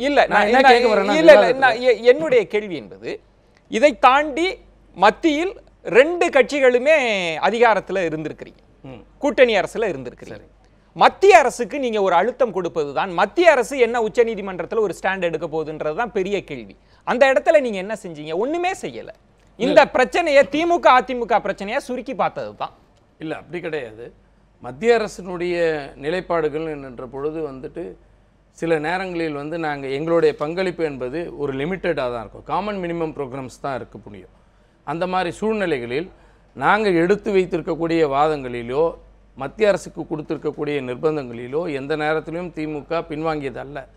ஆனால் அதனுடைய ஒரு சின்ன இதுதான் நம்ம இப்பொழுது சேது கால்வாய் திட்டத்தை நிறைவேற்ற வேண்டும் என்று தொடங்கப்பட்ட விஷயம் கூட பாஜகவும் அதிமுகவும் தடை செய்வதற்கு காரணமாக அமைந்தவர்கள்.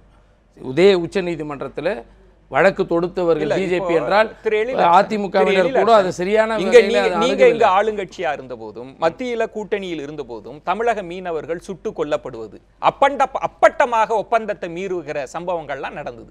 அப்ப திமுகவும் சரி அதிமுகவும் சரி கையறு நிலையில தான் நீங்க இருந்தீங்க. கடிதம் மட்டும்தான் எழுதிட்டு இருக்க. இல்ல திமுக தன்னுடைய அழுத்தத்தை மத்திய அரசிடம் நிர்பந்தங்களை தந்ததின் அடிப்படையில் தான் ஒவ்வொரு முறை அவ்வாறு அத்துமீறுகள் நடக்கிற நேரத்தெல்லாம் மீனவர்களை மீட்கப்பட்டிருக்காங்க. அதே போல் அவர்களோட உடைமைகள் மீட்கப்பட்டிருக்கிறது. இது நிதர்சனமான உண்மை. ஆனால் இன்னைக்கு பாருங்கள் 140க்கும் மேற்பட்டவர்கள் அங்கே இருக்கிறார்கள். 500 பேருக்கு மேற்பட்டவர்கள் தொடர்ந்து கொல்லப்பட்டிருக்கிறார்கள்.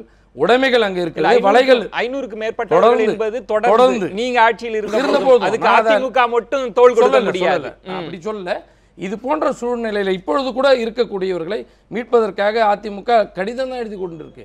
கலைஞர் அவர்கள் கடிதம் எழுதுவதற்கும் ஜெயலலிதா அவர்கள் கடிதம் எழுதியதற்குமே நிறைய வேறுபாடுகள். என்ன வேறுபாடு? கலைஞர் அவர்கள் எழுதிவிட்டு அமைதியாக இருந்ததாக கிடையாது. தன்னுடைய மத்திய அரசுக்கு எப்ப கடிதம் எழுதினார்? சமீபத்தில் கலைஞர் கருணாநிதி அவர்கள் கச்சத்தீவை மீட்பு பற்றி அவர் அதிகம் பேசவே இல்லை.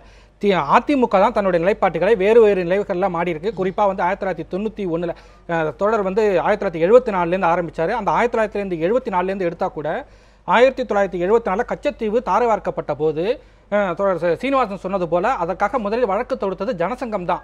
ஏன் திமுக தரப்புல வழக்கு தொடுக்கல?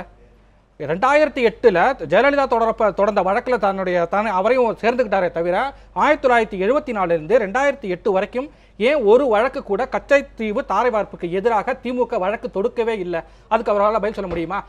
அதாவது காவிரி விவகாரத்தில் வழக்கு போட்டு அதை வாபஸ் பெற்றார், அதுவும் விமர்சனம். அதே போல இந்த கச்சத்தீவு விவகாரத்தில் ஏன் திமுக வழக்கு தொடுக்கல? ஏன்னா நான் இன்னும் துலக்கமாக கொண்டு வருகிறேன் தெரியாது. ஒரு மிசா காலம் ஒரு கையறு நிலையில் இருந்த இடத்த கூட எங்களால் உணர்ந்து கொள்ள முடியும். அடுத்தடுத்து நீங்க என்ன செஞ்சீங்க? அதிகாரம் கையில் இருக்கிறப்ப இப்போ முத்துக்குமார் அவர்கள் கேட்டதுனால நான் தவறாக எடுத்துக்கல.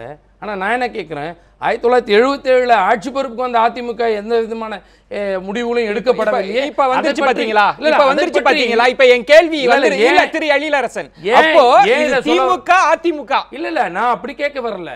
நீங்கள் 2 பேரையும் ஒரே தராசில் வைத்து பார்க்கக்கூடிய மனோபாவத்தை அது ஊடகமாக இருக்கட்டும் அல்லது வேறு இடத்துலையும் அதே தான் வைக்கிறீங்க. ஒவ்வொரு சந்தர்ப்ப சூழ்நிலைக்காக எடுக்கப்படுகின்ற முடிவுகளை வேறாக பார்ப்பாங்க. 1977 87 வரையில் ஆண்டு கொண்டிருந்த அதிமுக அரசு எந்த விதமான அதுக்கான முடிவுகளோ சூழ்நிலைகளோ எடுக்கவே இல்லை.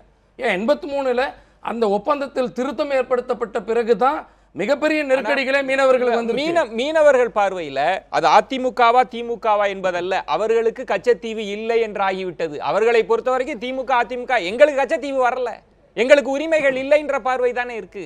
இல்ல நீங்க அரசியல் களத்தில் வேண்டுமானால் விமர்சிச்சுக்கலாம் திமுகவும் அதிமுகவும். மீனவர்கள் என்ன செய்வாங்க? இல்ல பல நேரங்களில் வந்து ஒரு தீர்மானத்தை நாங்கள் கொண்டு வருகிறோம் என்று சொன்னால் அதை எதிர்க்கக்கூடியவர்களாக அதிமுகவினர் இருக்கின்ற நேரத்தில் அதை நிறைவேற்ற முடியாத நிலைகள் ஏற்பட்டு விடுகிறது. அதுதான் நிதர்சனம். இப்ப அதிமுக கொண்டு வந்தா நாங்க எதிர்க்க போவதில்லை இந்த விஷயத்துல. ஆனால் அதிமுகவிடம் ஒரு நிலைப்பாடு எதுவென்று சொன்னால் திமுக கொண்டு வரக்கூடிய எந்த ஒரு நல்ல தீர்மானமாக இருந்தாலும் கூட அதை கடுமையாக நீங்கள் கொண்டு வராத கச்சத்தீவை மீட்பதற்கான வழக்கு அவங்க தானே ப்ரொசீட் பண்றாங்க. வழக்கை கொண்டு வந்தது அவர்கள். நான் இப்ப இப்படி கேட்கிறேன், வழக்கு கொண்டு வந்தாங்க, அதோட நிலைப்பாடு இன்னைக்கு என்ன? சரி, திரு அன்வர் ராஜா, இன்றைக்கு அமைச்சர் திரு ஜெயக்குமார் அவர்கள் கச்சத்தீவை மீட்போன்னு சொல்றார். நீங்க வலுவாக இருந்தபோது உங்களுடைய ஒரு ஆளுகைக்கு உட்பட்ட ஆளுமை மிக்க தலைவர் ஜெயலலிதா அவர்கள் இருந்தபோது கூட இதற்கான அடுத்த முன்னகர்வுகள்லாம் இல்லை. சட்டமன்றத்தில் நாங்க வழக்க தொடுத்தோன்ற பெருமையோடு நிறுத்தி கொண்டது அதிமுக.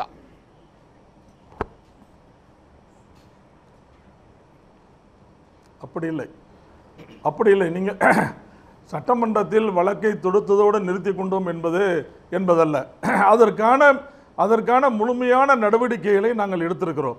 ஏனென்றால் நாங்கள் மாண்புமிகு அம்மா அவர்களால் தொடுக்கப்பட்ட வழக்கு மிகுந்த ஆதாரம் மிகுந்த வழக்கு. அந்த வழக்கு முடிவுக்கு வருமானால் கச்சதீவு நமக்கு நிச்சயமாக கிடைத்துவிடும். ஏனென்றால் எந்த ஒரு இந்திய பிறகு அந்த வழக்கு முடிவுக்கு வந்து விட்டது. இல்ல நான் சொல்றேன். எனக்கு சொல்ல விடுங்க. நான் சொல்ல விட்டா தானே சொல்ல முடியும். இல்ல நான் சொல்லுகிறேன். நான் சொல்றேன். இப்படி பண்ணீங்கன்னா எப்படி நான் சொல்ல முடியும்? இல்ல சொல்லுங்க திரு. என்ன பேச விட்டா தானே சொல்ல முடியும். வழக்கு முடிவுக்கு வந்து விட்டது. இல்ல நான் சொல்றேன் சார். அவர் ஏன் பீட்டர் ராயன் ஏன் இப்படி உள்ள வர்றாரு? அதாவது அம்மா அவர்கள் அந்த வழக்கில் தீர்ப்பு வந்திருந்தால் அந்த வழக்கில் தீர்ப்பு வந்திருந்தால் நிச்சயமாக வெற்றி. அந்த வழக்கு எங்களுக்கு தான் சாதகமாக முடிந்திருக்கும். ஏனென்றால் ஒரு நாட்டினுடைய பகுதியை இன்னொரு நாட்டுக்கு தருவதென்றால் நாடாளுமன்றத்தின் ஒப்புதல் இல்லாமல் தர முடியாது, தரக்கூடாது. எனவே இதைத்தான் அம்மா அவர்கள் ஒரு பெரிய விஷயமாக எடுத்து நீதிமன்றத்துக்கு சென்றார்கள். அம்மா அவர்கள் இறந்ததற்கு பிறகு அந்த வழக்கு முடித்து வைக்கப்பட்டிருக்கிறது. ஆனால் அம்மா அவர்கள் உயிரோடு இருக்கிற போது ரெவென்யூ டிபார்ட்மெண்ட் அந்த வழக்கில் தன்னை சேர்த்துக் கொண்டிருக்கிறது. எனவே அந்த வழக்கில் உயிர் இருக்கிறது. தமிழ்நாடு அரசு அந்த வழக்கை தொடர்ந்து எடுத்து செல்ல முடியும். திரு அன்வர் ராஜா, அது இல்ல திரு அன்வர் ராஜா, இந்த வழக்கை தொடுத்தீங்க. இரண்டாவது இல்ல திரு அன்வர் ராஜா, இந்த வழக்கு நடந்தபோது மத்திய அரசு தன்னுடைய வாதமாக என்ன வச்சது? மத்திய அரசின் வழக்கறிஞர் என்ன வாதத்தை முன்வைத்தார்? அது பற்றிய உங்கள் கருத்து என்ன? மத்திய அரசு நிச்சயமாக மத்திய அரசு நமக்கு எதிராகத்தான் கொண்டு வந்தது. நமக்கு எதிராகத்தான் வாதத்தை கொண்டு வந்தது. இலங்கை இப்போதைக்கு கச்சதீவு என்பது இலங்கையினுடைய ஒரு பகுதி என்றுதான் மத்திய அரசு வாதத்தை கொண்டு வந்ததே தவிர நாங்கள் கொடுத்ததுதான் என்றுதான் வாதத்தை கொண்டு வந்ததே தவிர நமக்கு சாதகமான எந்த வாதத்தையும் மத்திய அரசு கொண்டு வரவில்லை. இப்ப நான் என் கேள்வியை கேட்கிறேன். இன்னொரு பொருளை ராயப்பன் அவர்கள் ஒரு கருத்தை சொன்னார்கள். ஏன் நான் சொல்லுகிறேன் நாடாளுமன்றத்தில் ஏன் வாதம் செய்யவில்லை என்று சொன்னார்கள். நாடாளுமன்றத்தில் ஏன் இதுவரை வாதம் செய்யவில்லை என்றால் அந்த வழக்கு நீதிமன்றத்தில் இருந்தது.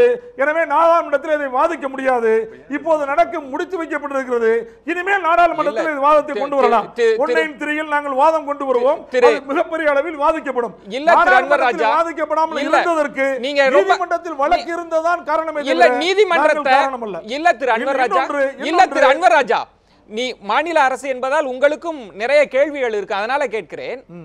நாடாளுமன்றத்தில் நீங்கள் விவாதிப்பதற்கு நீதிமன்ற வழக்கு தடையாக இருக்கலாம். ஆனால் வெளியில் அந்த அரசை விமர்சிப்பதற்கு உங்களுக்கு எந்த தடையும் இல்லை. நீங்கள் அது பற்றியெல்லாம் பேசவே இல்லை. மத்திய அரசு ஒரு நிலைப்பாடு எடுத்த போது நீங்க அதை பற்றியெல்லாம் பேசவே இல்லை. என் கேள்வி, நீதிமன்றத்தில் மத்திய அரசு ஒரு நிலைப்பாடை முன்வைத்து விட்டது. இலங்கை அரசு என் கேள்வியினுடைய இல்ல திரு அன்வர் ராஜா, என் கேள்வியினுடைய பார்வையை உள்வாங்கிக் கொள்ளுங்கள். இது சர்வதேச நீதிமன்ற பிரச்சனையாக இலங்கை பார்க்கிறது. மத்திய அரசுக்கு ஒரு நிலைப்பாடு அவங்க எடுத்துட்டாங்க, கிளியரா சொல்லிட்டாங்க. ஆனால் இங்கு இருக்கக்கூடிய தமிழக மீனவர்களிடம் நாங்க கச்சத்தீவை மீட்டு விடுவோம் என்பது சாத்தியமில்லாத ஒன்றை நீங்கள் சொல்கிறீர்களா? தமிழக மீனவர்களுக்கு ஏமாற்றக்கூடிய ஒரு பிராமிஸை தருங்களா? இல்ல என்ன வைத்திருக்கிறீர்கள் மீட்பதற்கு? இல்லை சாத்தியமில்லாத ஒன்றல்ல. மத்திய அரசாங்கத்தை எதிர்த்து தான் நாம் வழக்கு போட்டிருக்கிறோம். மத்திய அரசாங்கம் கொடுத்தது தவறு என்றுதான் நாங்கள் வழக்கு போட்டிருக்கிறோம். ஒரு ஜிஓ ஒரு அரசு ஒரு உத்தரவை போட்டு அந்த உத்தரவின் அடிப்படையில் இந்த தீவு வழங்கப்பட்டிருக்கிறது, அது தவறு. நாடாளுமன்றத்தின் ஒப்புதலை பெற்றிருக்க வேண்டும், ஒப்புதலை பெறவில்லை. எனவே இது செல்லாது என்றுதான் நாங்கள் போடுகிறோம். எனவே நீதிமன்றம் எங்களுக்கு தான் சாதகமாக தீர்ப்பு தரும். எனவே இது கொடுத்தது செல்லாது என்றுதான் தீர்ப்பு வரும். கண்டிப்பாக வரும், கண்டிப்பாக இதை நாங்கள் வெற்றி பெறுவோம் என்றுதான் நாங்கள் சொல்லி. திரு அன்வர் ராஜா, அந்த மண்ணின் மைந்தருக்கு ஒரு நம்பிக்கை இருக்கிறது, நீதிமன்றம் கச்சத்தீவை பெற்று தந்துவிடும் என்று. மீனவ சமுதாயத்தை சார்ந்தவன் என்ற முறையிலும் இந்த கச்சத்தீவு பிரச்சனை சம்பந்தமாக பல வழக்குகளை நாங்கள் பதிவு செய்திருக்கிறோம் என்ற முறையிலும் அனைத்து அரசியல் கட்சிகளுக்கும் இது எப்படி தீர்வு காண முடியும் என்ற முறையிலே நான் ஒரு வேண்டுகோள் இந்த ஊடகத்தின் மூலமாக வைக்கிறேன். நாங்கள் உயர் நீதிமன்றத்திலே வழக்கு செய்த போது கோஸ்ட் கார்டு ஒரு ஆவணத்தை உயர்நீதிமன்றத்திற்கு அளித்தது. அந்த ஆவணத்திலே கோஸ்ட் கார்டு என்ன சொல்லுகிறது என்றால் 363 மீனவர்கள் இலங்கை கப்பல் படையால் கொல்லப்பட்டிருக்கிறார்கள், 236 மீனவர்கள் காணாமல் போயிருக்கிறார்கள். எனவே இந்த டாக்குமெண்டை உயர்நீதிமன்றத்திலே சமர்ப்பித்தது. அதன் அடிப்படையிலே நாங்கள் இப்பொழுது ஒரு வழக்கு பதிவு செய்திருக்கிறோம். அதாவது இந்தியா இலங்கை அரசு அத்துமீறி நடந்து கொண்டிருக்கிறது. தமிழக மீனவர்களை மீது தாக்குதல் நடத்தி பல பேரை சுட்டு தள்ளி இருக்கிறது. எனவே இந்த பிரச்சனையை சர்வதேச நீதிமன்றத்திற்கு கொண்டு செல்ல வேண்டும், இது தொடர்ந்து நடந்து கொண்டிருக்கிறது என்று பதிவு செய்தோம். அதிலே மைய அரசுக்கும் மாநில அரசுக்கும் நோட்டீஸ் அனுப்பப்பட்டுள்ளது. எனது கேள்வி எல்லாம், இந்தியாவுக்கும் இலங்கைக்கும் போர் நடக்கவில்லை, ஆனால் போர் இல்லாமலே நூற்றுக்கணக்கான மீனவர்கள் கொல்லப்பட்டிருக்கிறார்கள். எனவே அதாவது இலங்கைக்கு தண்டனை வழங்க வேண்டும் என்பதுதான் எங்களது கோரிக்கை. அந்த வழக்கிலே நாங்கள் என்ன கேட்கிறோம், இத்தனை போர் இல்லாமலே இத்தனை மீனவர்கள் கொல்லப்பட்டிருக்கிறார்களே, இந்த அரசியல்வாதிகள் என்ன செய்கிறார்கள், இந்த தேசம் என்ன செய்கிறது, இங்கே போர் நடந்ததா? போர் எதுவும் நடக்கவில்லை. அப்படி இருக்கின்ற போது நீங்கள் ஏன் இதை ICJ international court of justice எடுத்து செல்லக்கூடாது என்று கேட்டிருக்கிறோம். நோட்டீஸ் வழங்கப்பட்டிருக்கிறது. இந்த நிலைப்பாடோடு அரசியல்வாதிகள், அரசியல் கட்சிகள் இதை சர்வதேச நீதிமன்றத்திற்கு எடுத்து செல்ல வேண்டும். மீனவர்கள் உயிரிழப்பு அதிகமாக இருக்கிறது, இவர்கள் சுட்டுக் கொல்லப்பட்டிருக்கிறார்கள், ஊனமிட்டிருக்கிறார்கள், நூற்றுக்கணக்கான பேர். இந்தியாவுக்கும் இலங்கைக்கும் எந்த யுத்தமும் கிடையாது, போரும் கிடையாது, ஒரு போர் நடந்த மாதிரி கொல்லப்பட்டிருக்கிறார்களே. எனவே இதை சர்வதேச நீதிமன்றத்துக்கு எடுத்துச் செல்வதற்காக அரசியல் கட்சிகள் முயற்சி செய்ய வேண்டும். இது ஒன்றுதான் தீர்வாக இருக்க முடியும் ஒழிய வேறு எந்த பேச்சுவார்த்தையும் இதற்கு தீர்வாக இருக்க முடியாது. திரு சீனிவாசன், பேச்சுவார்த்தை ராஜ்ய ரீதியான பேச்சுவார்த்தைகள் தீர்வாக இருக்க முடியாது என்கிற ஒரு பார்வை இருக்கட்டும். இந்த விவகாரத்தில் குறிப்பாக அது பாஜக அரசாக இருந்தாலும் சரி, காங்கிரஸ் அரசாக இருந்தாலும் இலங்கை நலனை மட்டுமே முன்னிலைப்படுத்துகிறார்கள். இலங்கை நட்பு நாடுன்றதை மட்டும் முன்னிலைப்படுத்தி கொண்டு தமிழக மீனவர்களின் நலன் பலிகடாக்கப்படுகிறது, காவு கொடுக்கப்படுகிறது என்ற குற்றச்சாட்டுக்கு உங்கள் பதில் என்ன?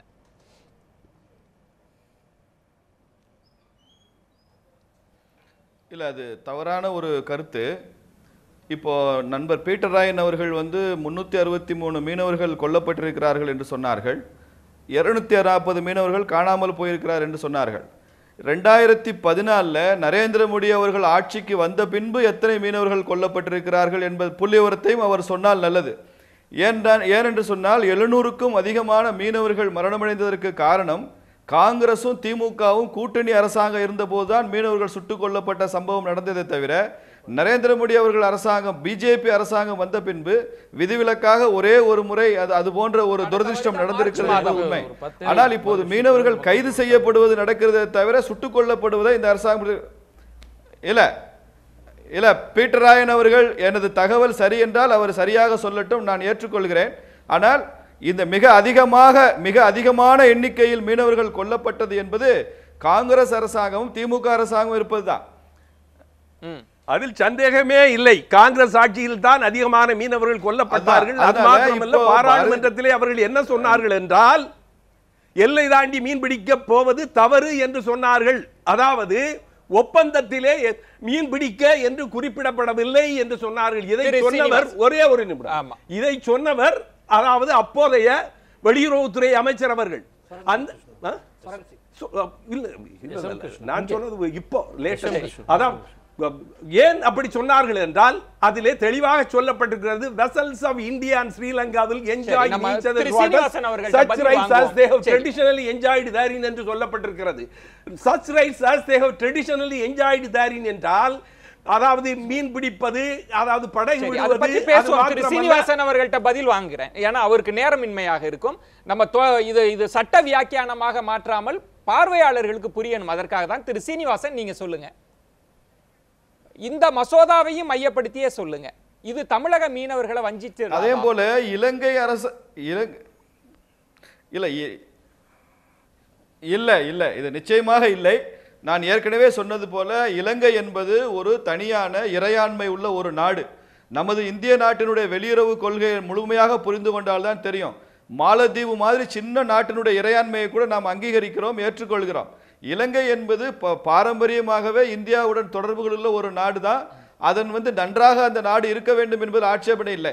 ஆனால் இந்திய மீனவர்களுடைய நலன்களை காவு கொடுத்து விட்டு இலங்கை நலனை ஆதரிக்கிறது பாரதிய ஜனதா கட்சி என்கிற வாதம் தான் நான் தவறு என்று சொல்கிறேன். இது வின்-வின் சிச்சுவேஷன். இலங்கையும் நன்றாக இருக்க வேண்டும், இந்திய தமிழ் மீனவர்களும் நன்றாக இருக்க வேண்டும் என்பதுதான் பாரதிய ஜனதா கட்சியோ மத்திய அரசு நடத்த முடியும்.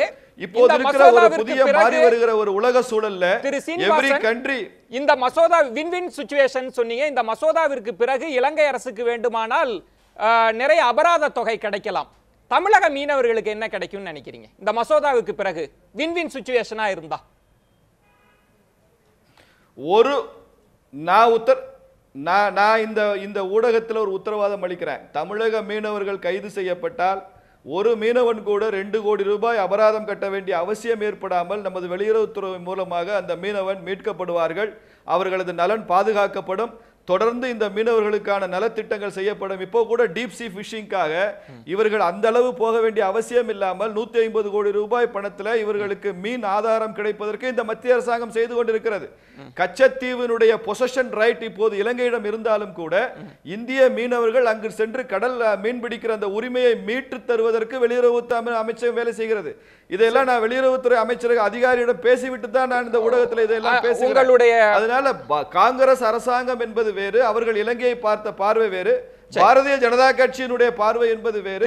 இது நிச்சயமாக தமிழ்நாட்டு மீனவர்கள் இந்திய மீனவ நலன்கள்ல நாம அக்கறையுடன் இருக்கிறோம். முத்துக்குமார், இது இலங்கை நலன். காங்கிரசினுடைய பார்வை வேறாக இருக்கலாம். இந்த மசோதா நிறைவேற்றப்பட்டாலும் கூட தமிழக மீனவர்களுக்கு எந்த பாதிப்பும் இருக்காது. அந்த உத்தரவாதத்தை மத்திய அரசு வழங்கும். அப்படி ஒரு உத்தரவாதத்தை திரு சீனிவாசன் அவர்கள் கொடுத்திருக்கிறார். நான் இதை எப்படி பார்க்குறேன் அப்படின்னா, பொதுவாக எலிக்கு பூனையை பார்த்து தான் பயம், புலியை பார்த்து அல்ல. அவர்களை பொறுத்தவரை, மீனவர்களை பொறுத்தவரை 20 கோடி 25 கோடிங்கிறதெல்லாம் பெரிய விஷயமே இல்லை. அவங்களுக்கு படகும் அவங்களுடைய உயிரும் தான் முக்கியம். அதை அதற்கு எந்த விதமான சேதாரமும் இல்லாமல் இந்த மத்திய அரசு பாதுகாக்குமா தமிழக மீனவர்களை அப்படிங்கிறதா அந்த மீனவர்களுக்கு மிக மிக மிக முக்கியமான விஷயம். அதை செய்வதற்கு மத்திய அரசு தயாராக இருக்குமா அப்படிங்கிறது முக்கியமான கேள்வி. ஏன்னா மோடி பிரதமர் வேட்பாளராக இருந்த பொழுது தான் ஆட்சிக்கு வந்த பிறகு செய்யக்கூடிய முதல் காரியம் மீனவர் நலனுக்கென்று ஒரு தனித்துறை உருவாக்கப்படும் அப்படின்னு சொன்னார். ஆயிற்று 3 ஆண்டுகள். இதுவரை மீனவர் துறை பற்றி இதுவரை எந்த வார்த்தையும் சொல்லப்படவில்லை. ஆனால் சொல்லப்படாத ஆயுஷ் என்ற பெயரில் ஒரு தனித்துறை உருவாக்கி அதை தன்னுடைய பொறுப்பில் வைத்து துணை அமைச்சரை வைத்திருக்கிறார். ஆனால் இதுவரை மீன்வளத்துறை என்று மத்திய அரசில் இதுவரை உருவாக்கவே இல்லை. அந்த மாதிரியான செய்தாதான் அவருக்கு மோடி மீது ஒரு நம்பிக்கை வரும். அதை செய்வது மோடியினுடைய கடமை. இறுதி பார்வையாக மாநில அரசு ஒரு அழுத்தம் தருகிறது, கடிதம் எழுதியிருக்கிறார்கள், நாடாளுமன்றத்தில் இந்த பிரச்சனையை எழுப்புவோன்னு சொல்றாங்க. மத்திய அரசு மீனவர்கள் பயப்பட வேண்டாம், அச்சப்பட வேண்டாம், அந்த நலன் காக்கப்படும்னு சொல்றாங்க. இதை தாண்டி இந்த கடல் தொழில் சட்ட திருத்த மசோதா என்ன விளைவை ஏற்படுத்தும் பார்க்கிறீங்க? அந்த நம்பிக்கையை நீங்க ஏற்றுக்கொள்கிறீர்களா? தற்போது பிடித்து வைக்கப்பட்டிருக்கக்கூடிய மீனவர்களையே இதுவரையில மீட்டு கொண்டு வரவடைய இதுவரையில எந்தவிட நடவடிக்கையும் மேற்படவில்லை. மத்திய அரசு இதுவரையில் அங்கே பிடிச்சி வச்சிருக்கக்கூடிய படகுகள், வலைகளை அறுத்து போடப்பட்டிருக்கக்கூடிய நிலைகள், மீனவர்கள் அங்கே கைது செய்யப்பட்டிருக்காங்க. அவங்களே இன்னும் இங்கே கொண்டு வரத்துக்கு எந்த நடவடிக்கை எடுத்த மாதிரி தெரியல வேகமாக. அதுபோல் இருக்கிற சூழ்நிலையில் இந்த மசோதா மீண்டும் நிறைவேற்றப்படும் என்று சொன்னால் என்ன செய்வாங்கன்னு சொல்ல, இந்தியாவால் அந்த மசோதாவை நிறைவேற்றக்கூடாதுன்னு தடுத்து நிறுத்த முடியுமா இன்னொரு நாட்டை? நிச்சயமாக நான் முதலியே சொன்னபடி அந்த இறையாண்மைக்குள் நுழையவில்லை என்று சொன்னாலும் இது ஒரு ஒப்பந்தத்துக்கு உட்பட்ட இடம் என்ற காரணத்தினால் இது நிச்சயமாக நிறுத்துவதற்கு அழுத்தத்தை தர வேண்டிய கடமை இருக்கிறது மத்திய அரசிற்கு. இது ஒட்டுமொத்த இந்திய நாட்டினுடைய பிரச்சனையாக பார்க்குமேனால் இந்த ஒப்பந்தம், இந்த சட்டம் இந்த ஒப்பந்தத்தின் எல்லைக்குள் நுழைகிறது. Domain of the treaty. இந்த சட்டம் டொமைன் ஆஃப் தி ட்ரீட்டிக்குள்ள நுழையக்கூடாது. இந்த சட்ட திருத்த மசோதா என்பது தமிழக மீனவர் நலனை காட்டிலும் இந்திய நலன் ரொம்ப முக்கியமானது. இந்திய இறையாண்மைக்கு குந்தகம் விளைவிக்கக்கூடிய ஒரு மசோதாவாக பார்க்கிறீர்கள். நம்ம சமூக வலைதள பக்கத்தில் முன்வைத்திருந்த கேள்வி என்பது, கச்சத்தீவை நாங்கள் மீட்போம் என அமைச்சர் ஜெயக்குமார் அவர்கள் சொல்வது சம்பிரதாயத்திற்கா, திமுகவை எதிர்ப்பதற்காகவா அல்லது உண்மையான விருப்பமா? இந்த கேள்வியை முன்வைத்திருந்தோம். திமுக தாரை வார்த்த கச்சத்தீவை நாங்கள் மீட்போம் என அமைச்சர் ஜெயக்குமார் சொல்வது சம்பிரதாயத்திற்காக என 79 விழுக்காட்டினர் வாக்களித்திருக்கிறார்கள். திமுகவை எதிர்ப்பதற்காக என்று 17 விழுக்காட்டினர் வாக்களித்திருக்கிறார்கள். உண்மையான விருப்பம் என்று 4 விழுக்காட்டினர் வாக்களித்திருக்கிறார்கள். கச்சத்தீவை நாங்கள் மீட்போம் என அமைச்சர் ஜெயக்குமார் சொல்வது சம்பிரதாயத்திற்காக 79 விழுக்காடு, திமுகவை எதிர்க்க 17 விழுக்காடு, உண்மையான விருப்பம் என்று 4 விழுக்காட்டினர் வாக்களித்திருக்கிறார்கள். திரு அன்வர் ராஜா, மிகச் சுருக்கமாக நீங்க மீட்போம்னு சொல்வது சம்பிரதாயத்திற்காக என்று 79 விழுக்காட்டினர் வாக்களித்திருக்கிறார்கள். மிகச் சுருக்கமாக.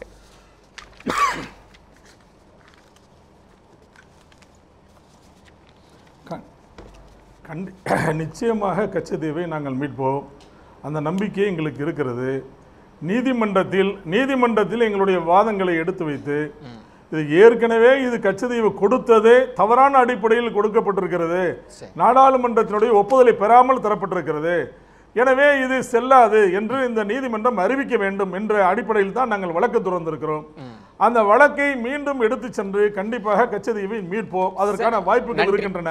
ராமநாதபுரம் ராஜாவுக்கு சொந்தமானது இந்த தீவு என்பதற்கான எல்லா ரெக்கார்டுகளும் எடுத்து நீதிமன்றத்தில் வழங்கப்பட்டிருக்கிறது. எனவே கச்சத்தீவை நாங்கள் மீட்போம் என்பது மீட்டதற்கு பிறகுதான் நீங்கள் பார்க்க வேண்டும். சரி, நன்றி. ஒரு நம்பிக்கையை விதைக்கிறீர்கள். நன்றி. நன்றி. நீதிமன்றம் தீர்ப்பு கண்டிப்பாக சொல்லும். நன்றி. 3 பேருக்கும் என்னுடைய நெஞ்சம் நிறைந்த நன்றிகளை தெரிவித்துக் கொள்கிறேன். திரு அன்வர் ராஜா, திரு சீனிவாசன் அவர்களுக்கும் என்னுடைய நெஞ்சம் நிறைந்த நன்றிகளை தெரிவித்துக் கொள்கிறேன். மற்றொரு தலைப்பில் சந்திக்கலாம். நன்றி, வணக்கம், நள்ளிரவாகட்டும்.